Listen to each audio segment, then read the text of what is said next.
Hey there, soul shines. It's Michelle here, and we are doing a tutorial today.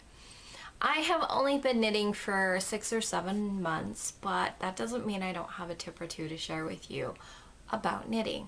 So today we're going to be talking about what tinking is and how to do it, what frogging is and how to do it, and how to take care of drop stitches. So with all of that in mind, let's get over, before we go over to the other view, let's talk about what some of this stuff is.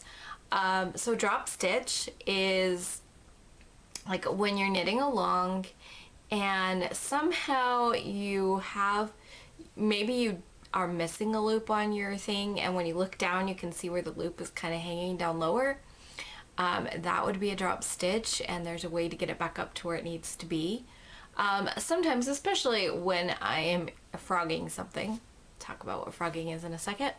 Sometimes when I'm frogging something, I will actually end up with drop stitches, and it's not that it's like way far down, but it's like that next stitch underneath is missing, but I have a loop on my thing, but there's a thing like an extra string, and I realized that I'm actually got the wrong stitch on my needle, and we'll talk about that in a minute. So that's a drop stitch, and it's actually pretty easy to fix. And so for that, you will need a tool. You will need a crochet hook. You don't need to know how to crochet in order to do this.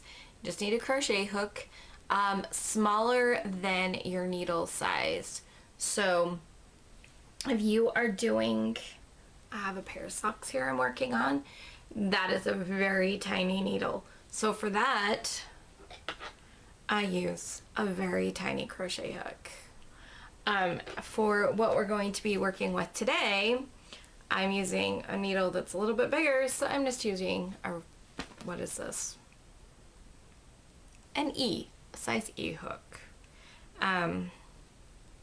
So it's just important to have a crochet hook. Technically there are ways to do it without a crochet hook, but I guarantee your life will be much easier if you have a crochet hook smaller than what you're working on hand. So I would say even if you only ever buy crochet hooks for the sake of it, probably get something that's like a E or D sized hook for your regular stuff, and a smaller one, which this is a US 7, I guess. It's a 1.65 millimeter. And my knitting, I knit on a 2.25. So you just want it to be smaller than your knitting needle. So those would probably be the two, like if you only buy crochet hooks for those. All right, so that's the drop stitch. Now tinking is actually the word knit spelled backwards. So you've got K-N-I-T, and you flip it around and you say T-I-N-K, and it's tink. And it's when we knit backwards because we've only missed a few stitches, and so I'll show you how to do that. And frogging. Now, frogging is the weirdest word, but it is a word that is used both in knitting and in crochet. And it's when you rip out large portions. Now, in crochet, frogging actually it happens in small things too, because you're just ripping the stitch out. Doesn't work the same with knitting.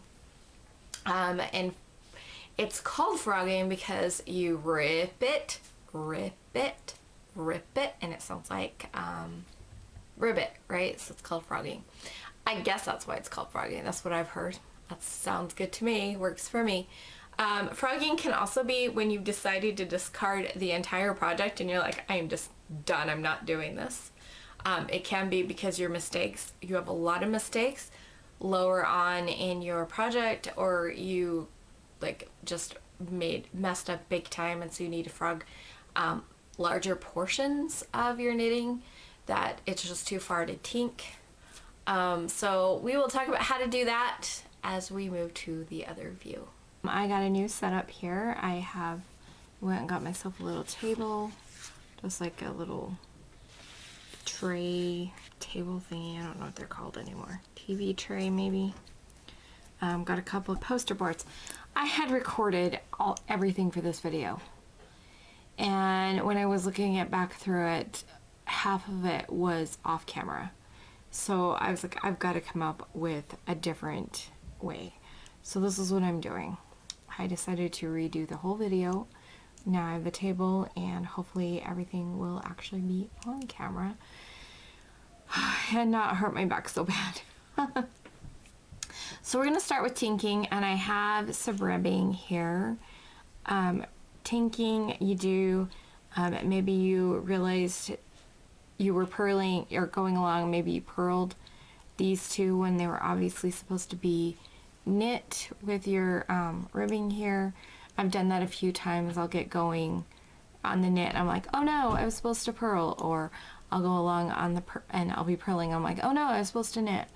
Or I knit in the wrong place, like I'm doing a 3x1 ribbing right now on a sock, and I sometimes end up putting the purl in the wrong place, and I have to tink backwards to fix it.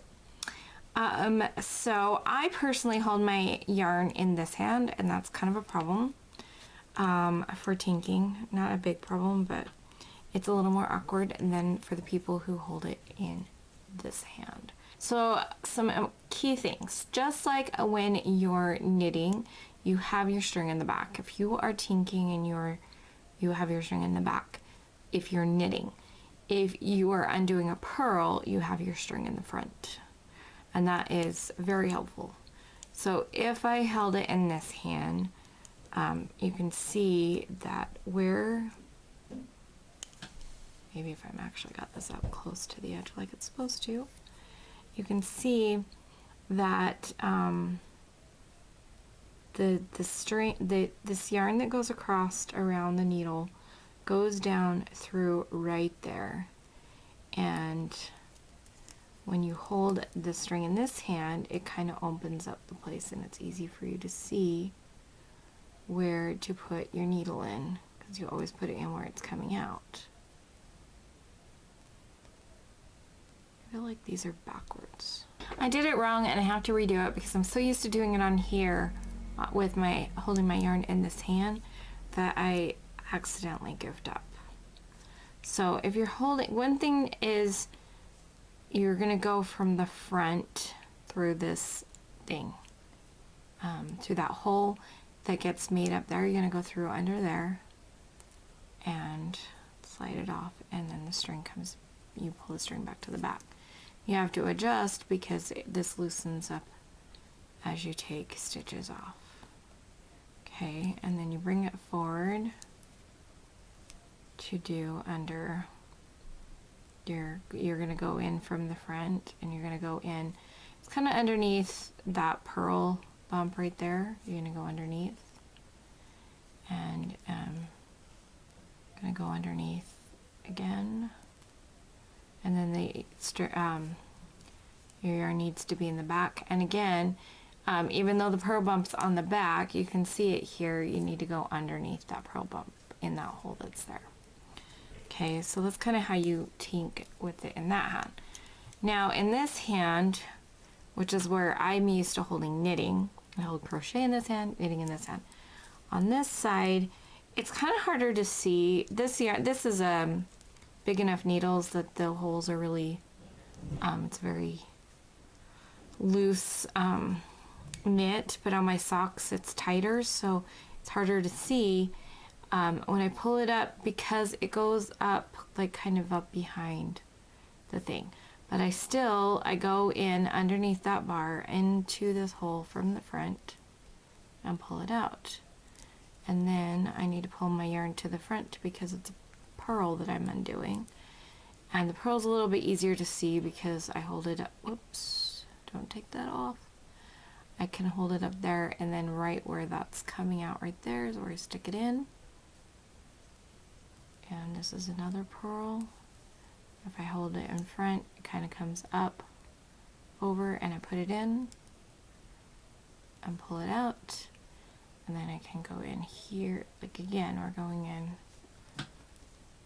in that hole underneath there, and in that hole underneath there, okay?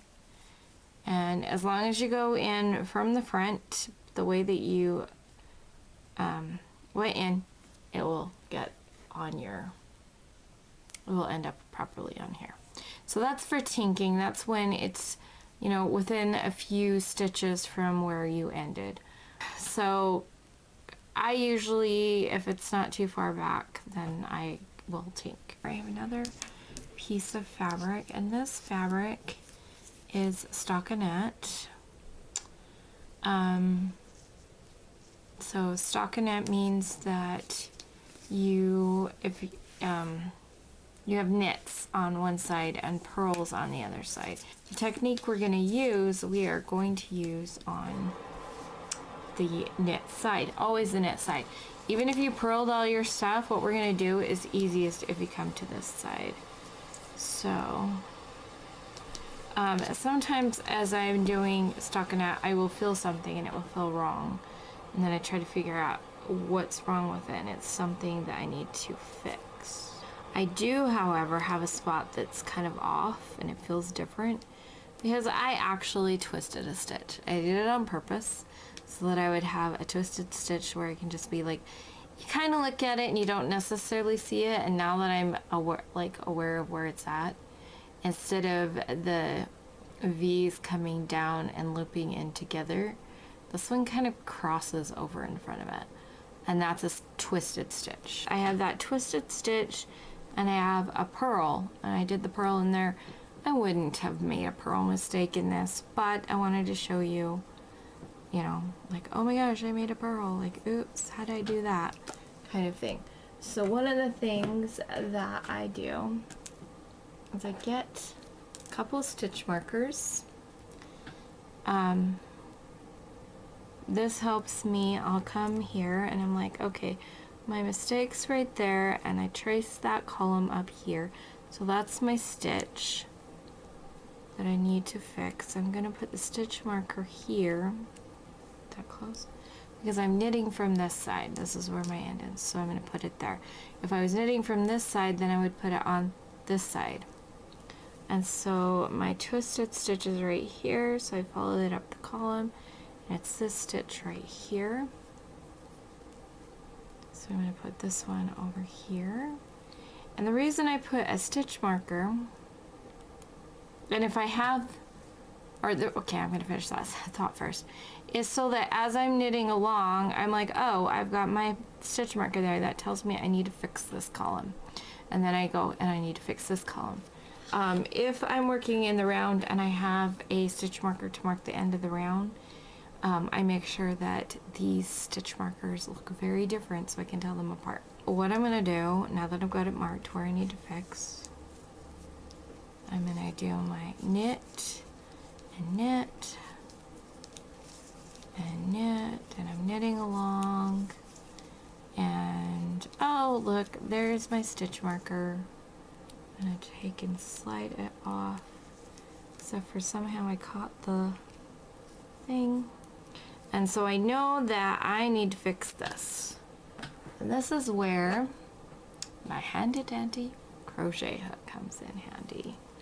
So for me, I go down and I leave this up here unless it comes off on its own. I leave it up there and I follow the column down and I go down below where this is. Now I could go here, but sometimes it's easier to go even one lower. And I stick it in under, so we have the V here, and it looks like a V, you know. I stick it under, this is the right leg, this is the left leg. For this technique, I put it under the left. I don't know if it matters, but I don't want to take a chance on it mattering, so I put it under the left. Then I take this off, and I make sure these are slid on far enough that it won't fall off, and then I kind of undo this. I keep this in here so that that doesn't come undone. And sometimes these stick together and that's okay. And so just come until the only thing left is right here. It's on my loop. And then I've got all these strands. Okay. Now it's really important that you take the next strand, not accidentally get the one above it. That has caused many problems with me in the past. So I want to make sure that you know that. And you're going to take your hook and you're going to hook it and you're just going to pull it through like that. And then you're going to hook it and you're going to pull it through like that. Hook it, pull it through. Hook it, pull it through. Hook it, pull it through. Hook it, pull it through. And then when you get up here, you're going to stick it and you're going to make sure that you kind of twist it so that this one is in front. So that when you lay out, like if you squish it out this way, this is the leading leg. If it's backwards, and you put it on backwards, and you squish it, you can see that the leading leg is actually behind the stitch, and that would be twisted, which is okay. You can, when you knit into it, you're gonna knit in, instead of knitting here, you're gonna knit in here. Or you can turn it on your thing.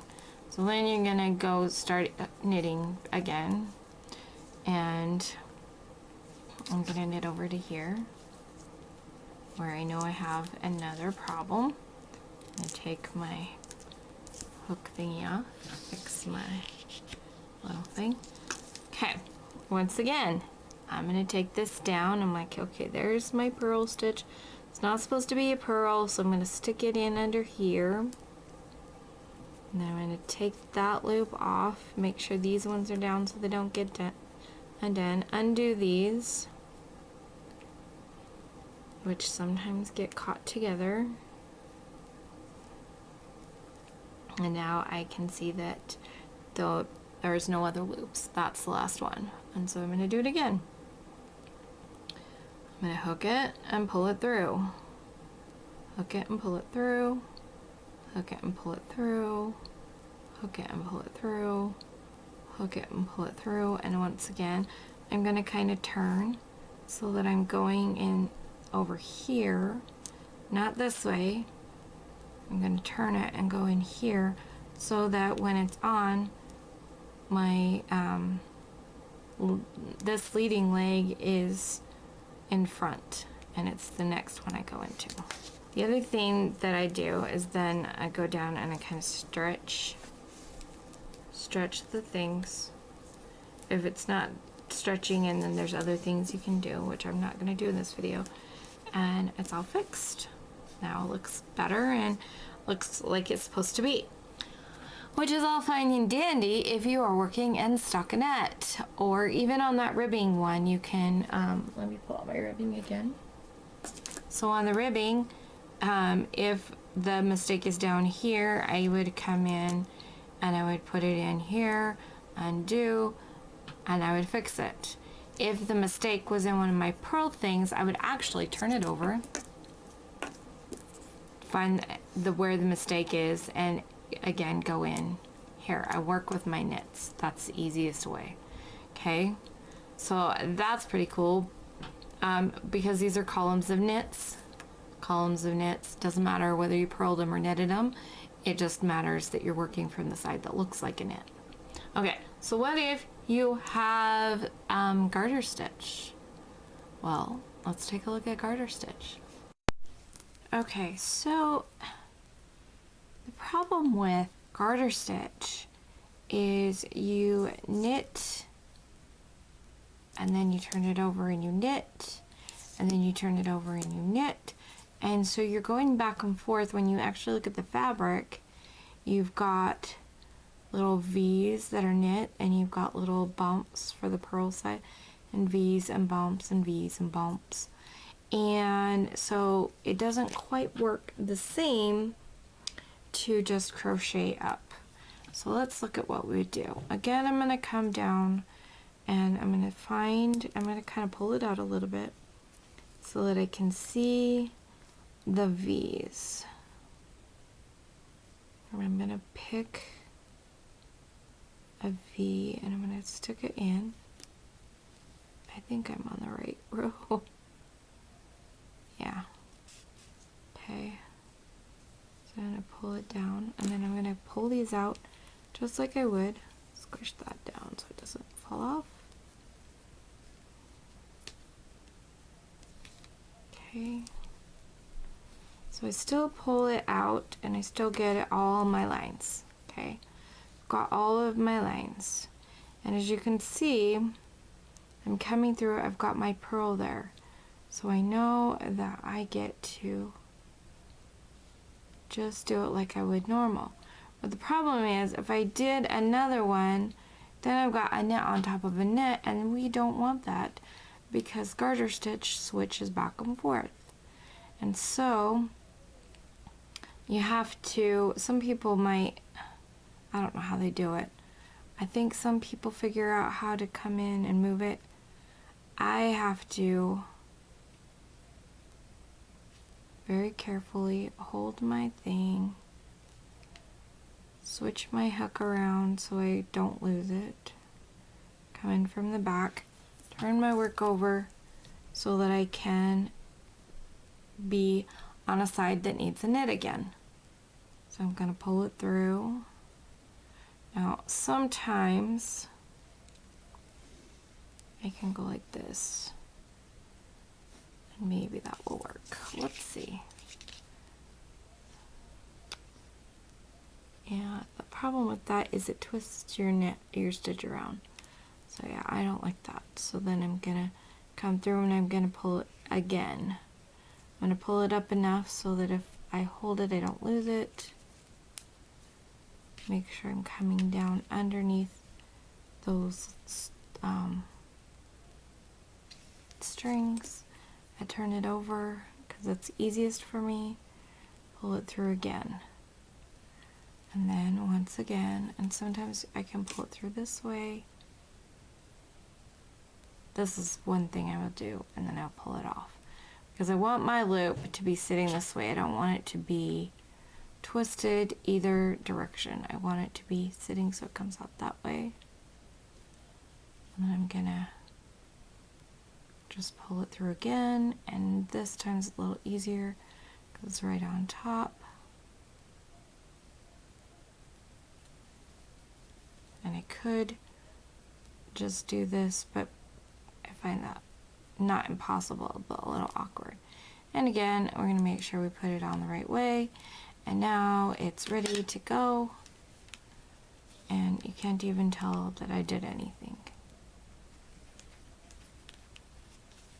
So the important thing for the garter stitch is to remember that you have to go back and forth, because your knits, you want to be looking at your knits as you pull it through.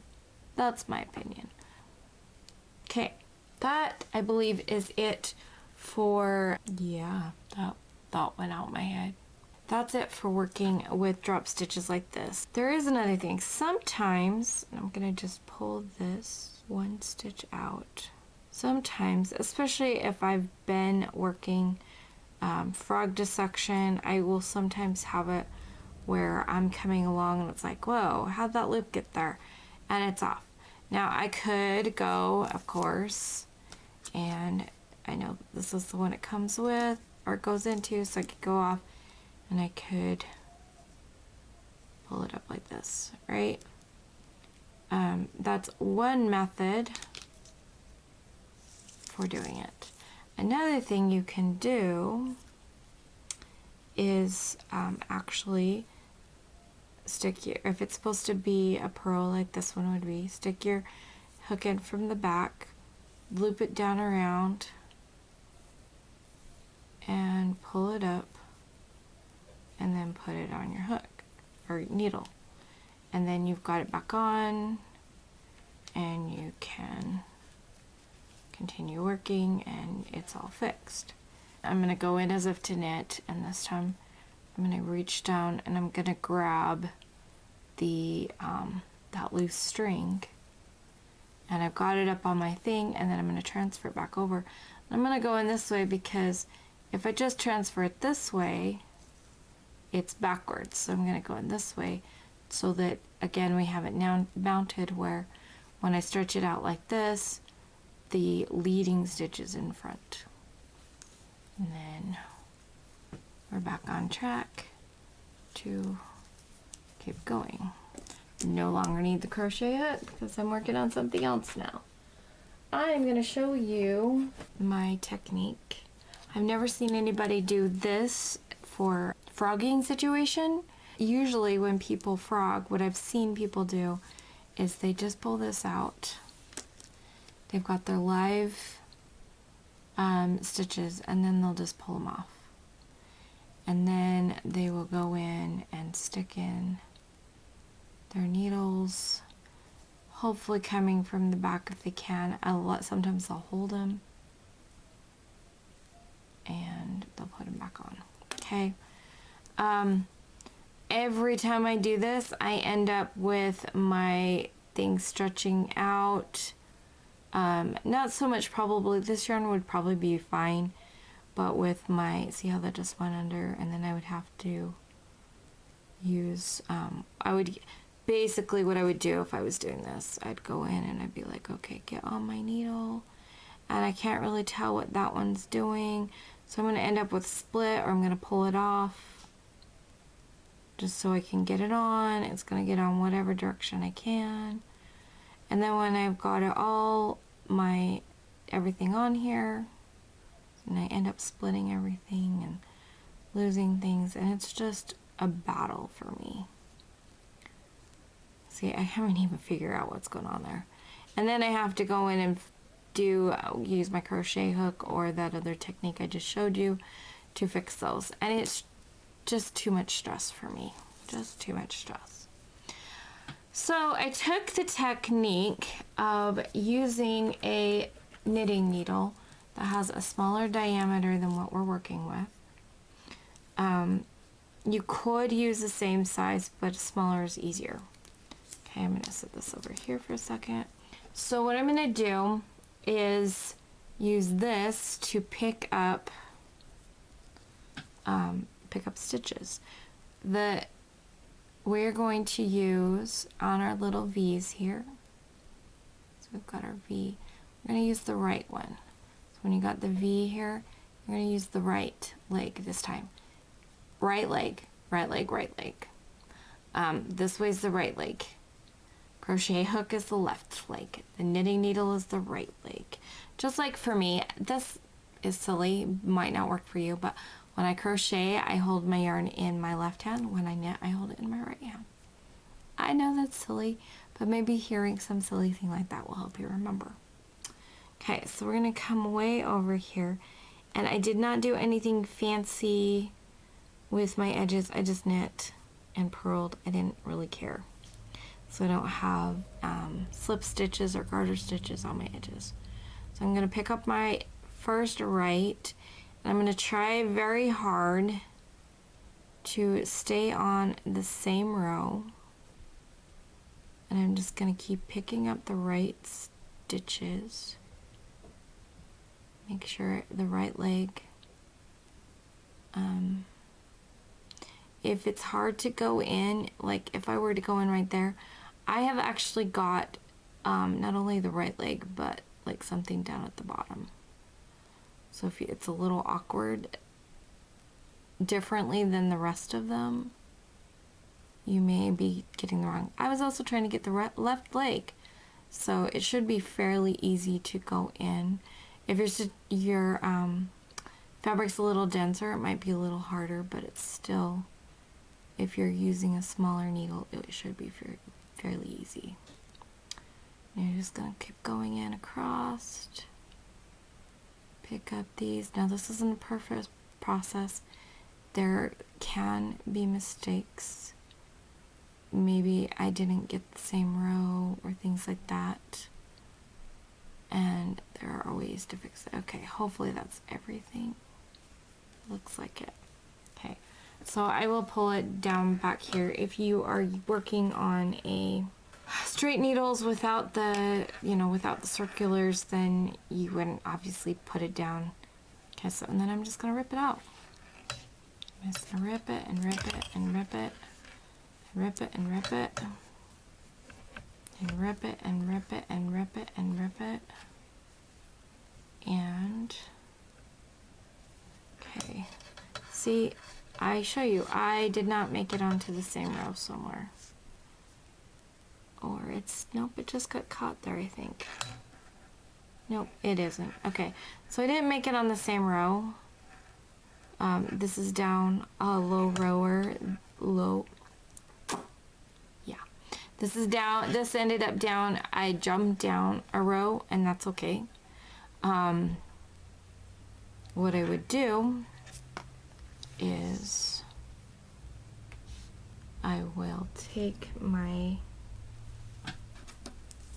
regular knitting needle, project needle back, and I'm going to put, just going to slip this end here, so afraid. I'm going to slip these back over onto this one. Just slip everything back. And if you were working on a straight needle and you ended up ripping and your working yarn is over here and your point's over here, you would do the same thing. Just slip it back until you can knit. Obviously, if I'm working with circulars, I would just slide it to the other end. Okay, and nope, that one was supposed to be here. Okay. So the awesome thing is, don't use this, put that over to there. The awesome thing is we're going to just knit again.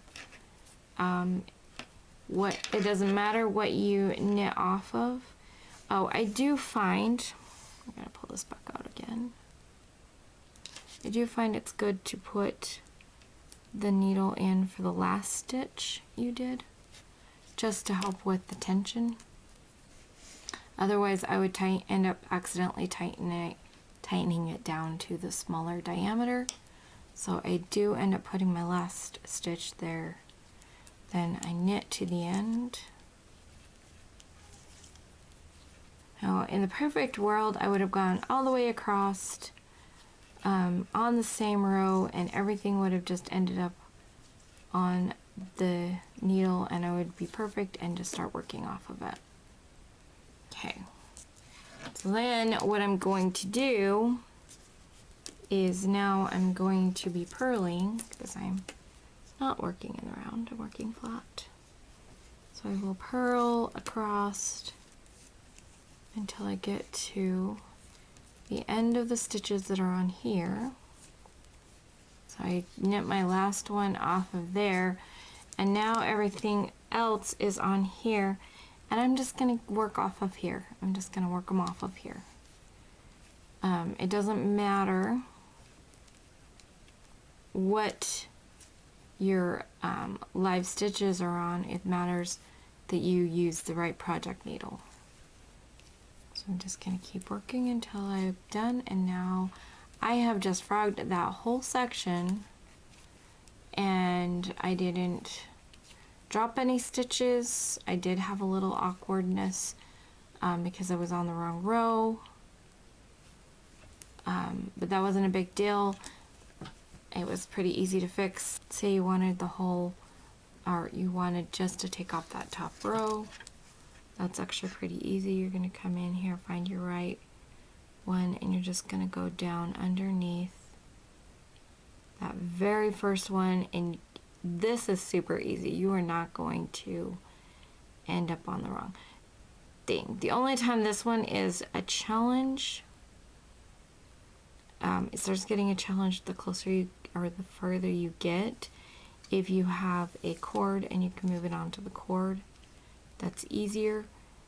Also, if you are using the same size needle, this one can be really hard. And you've got them all. Put them in. Take out your thing. Rip it out, and somehow I got a string caught. But if I hadn't have split my string right there, you could see that it did all of the things. Now, really quickly, how do we do this in garter stitch? Okay, I've got my garter stitch swatch here, and I'm gonna slide it back onto here just for the ease. Garter stitch, just like before when we were doing our thing, we kind of stretch it out so we can see our little V's. And you're gonna go through and pick up your one here, and you're just gonna do the V that comes right out of the top of your loops, of your purl bumps. So you're just gonna go in here and here. If you need to stretch it out a little bit, you can stretch it out a little bit. I always get the weirdest little things out at the end. So this is where I'm not actually sure. I'm just gonna go there, because if it's wrong, it's just one stitch that will be off. Pull my thing out, rip, rip, rip, rip, rip. Somehow I ripped funny. What'd I do? I have a weird knot. That's funny. And of course my weird knot is... What the heck? I've never had this happen. I don't know what my weird knot is doing. There we go. And once again, I caught my... Just such a great example here. So yeah. Is that ready to go? That one's pretty easy, except for my weird ends here. All right, last one. This one's a little more complicated. We have our friendly little pink ribbing here. So the problem with ribbing is you've got your knits, super easy. We've already done knits, right? And then you've got these purls. Oh dear, how do we do this? It's a little more complicated. First of all, let's look and see. You've got your purl bump here and a purl bump here with this other loop down here. So we know that as we're looking through here, as we come down here, this is a purl bump and a purl bump, and this loop at the bottom is like this one. It's the one between the two stitches. So when we're picking up this section, we want this one and this one, not this one. So that's the first thing, is make sure that you get in these ones here that are kind of on top of that. They come out both sides, okay? So we're gonna pick a row here. I'm not gonna go quite as high or low. So I'm gonna stick it in my right one and stick it in my right one, and I'm gonna come from the top down there, and then that's right next to our row. So this time I'm going to go from the bottom just to see what happens. I'm going to go up through the bottom of that one, up through the bottom of that one, and then we're just going right into right V's that are right next to it. And then we've got this over here on the side, which is again weird. Pearls look weird when they go around the corner. Okay, so then I've gone across, and it's going to be very different. So I'm going to rip that out, and then we get problems. Because if I keep pulling, you can see it's pulling it off, so everything's on the thing, but now this loop, this yarn is twisted. And that's because we brought the yarn to the front and to the back in different places. Okay, so what I end up doing, and I can use this one or I can use this one, doesn't matter to me. What I end up doing for my, is I just flip it over, slip it, I've got a string, so I'm going to pull it out of my way, slip, slip, slip, slip. Now I've got a string here and pull it out of my way, slip. Okay, this one's backwards, so I can either just slip it and work into the back and be fine, or I can just fix it as I'm going, since I'm slipping anyway. Pull this yarn to the back, slip, slip, this yarn to front, slip, slip. Okay. What I did notice is if I come from the top, like I did over here, if I come from the top, then it actually puts it on my needle facing the right direction. If I come from the bottom, it actually, if I do it from the bottom, it puts them going backwards. So if you want them to be oriented properly, go down through the top. Okay, let's see, have I covered everything? Covered tinking, I've covered drop stitches, and I've covered my method for frogging. I believe that's it. I hope that my tip for using a second pair of needles that's a little bit smaller, if possible, is helpful for how to frog it. I have loved knowing how to do that. I know it's a little bit awkward with the ribbing, so I could totally see if you didn't want to use it. And I apologize if you have problems with lace. I am not your girl. I have not figured out how to actually knit lace, partly because I make so many mistakes as I'm still a fairly new knitter. I am very familiar with working with my crochet hook and my smaller needles to fix problems because I'm still in my first year of knitting, and I know that people still make mistakes, you know, 40 years after knitting, just like I sometimes still make mistakes in crocheting, and I've been crocheting since I was a little girl. So I know that it will still be a good skill to have, is how to fix these things. I also know that I make a lot more mistakes now than I will make in 10 years. That's just the way it is. So hopefully this is helpful to you. Hopefully this is a great tutorial.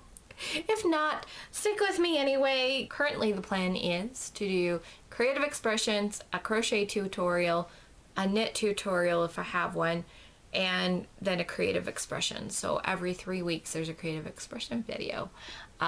Anyway, so there's gonna be one next week. Come back next Monday and watch me.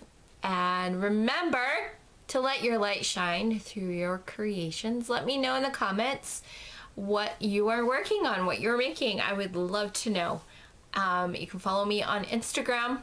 I don't post a lot there, but when I finish a project, I do post a picture there. And I want to hear from you. I want to hear how you're doing. You can like, you can subscribe if you really enjoyed this content. If you want to check out more videos before you subscribe, I get it. I get it. I do.